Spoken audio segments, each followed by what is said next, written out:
6 minutes, no referee, no out of bounds, and 5 teammates. Welcome to Rematch.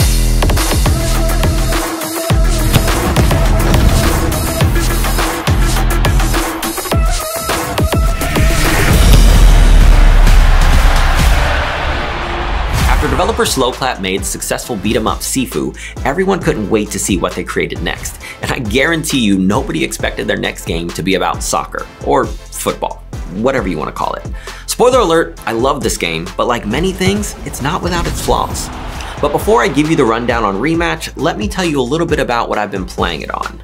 This is the Legion 7i Gen 10 with an Intel Core Ultra 9 processor. It's got an RTX 5070, 32 gigs of RAM with a 16-inch OLED display. All the gameplay you're about to see was played at ultra settings because with a laptop this powerful, why would I play at anything less? Rematch is an online competitive soccer game with 3 quick match modes, 3v3, 4v4, and 5v5 with one ranked mode of 5v5 only. Unlike most soccer games, you don't control an entire team, but instead just one individual player.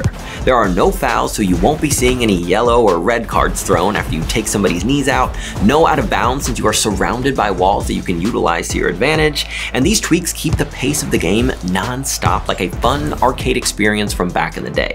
Think Sega Soccer Slam or the NFL/NBA Street Series. But the mechanics, that makes it all about skill. There are no stats you can increase, so the only way you get better is by practicing and leveling up your own skills on the controller and mindset on the pitch. While this game can be played with a mouse and keyboard, similar to most sport games, a controller has been the preferred way to play. During each match, it will start you in a different position after each goal is made. When you have the ball, you can use X for ground passes or combine it with RB for lobbing. What's interesting about the pass mechanic is when you start the pass, you'll see a line underneath your player that is dictating where the ball will go.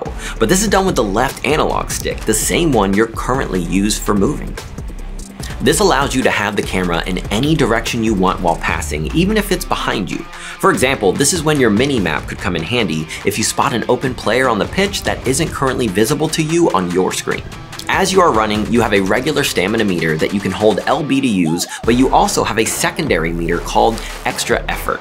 That once double tapped, it gives you an extra speed boost, but be mindful, because if you don't stay right in line with the ball, you could lose it while you're using that extra effort. You can hold the left trigger to go into a dribble stance when you want to break someone's ankles, or use A to push the ball while running to keep the other team from stealing, or combine A with RB for a lobbed push right over your head. You'll find that this gets used far too often, especially in a moment when they should have passed it to their wide open teammate.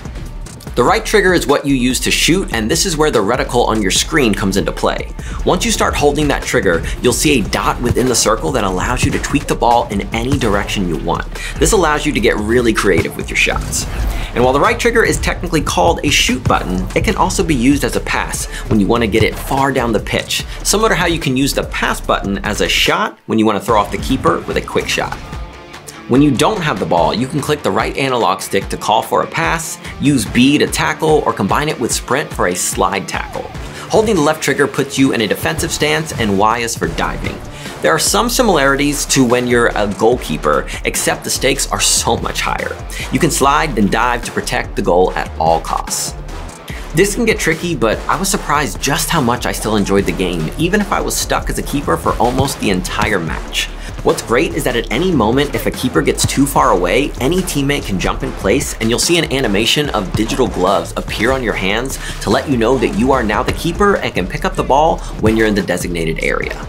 Once again, another area where teamwork is so vital, because if you catch your keeper going too far away, you leave your opponent with a wide open shot.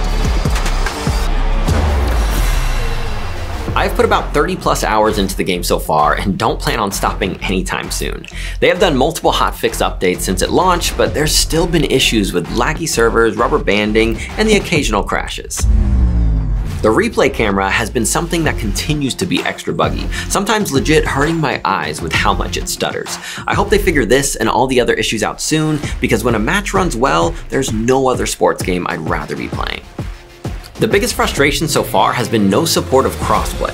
They have stated they are working on this, but I hope we see an update ASAP so I can play with my friends no matter what they play on. Nothing has been said about cross progression, but that would be nice too.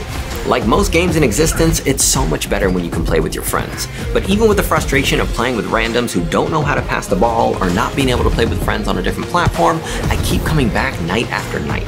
Developer Slowclap really created something special with Rematch, and if they keep up the support, I think this game has what it takes to last a long time. So here's to hoping we'll all be playing Rematch for years to come. And as a reminder, I've been playing on the Lenovo Legion 7i Gen 10. If you want to learn more about that laptop, check out the description below. And if you like what you saw today, like the video, subscribe if you haven't already, and let us know what game we should cover next.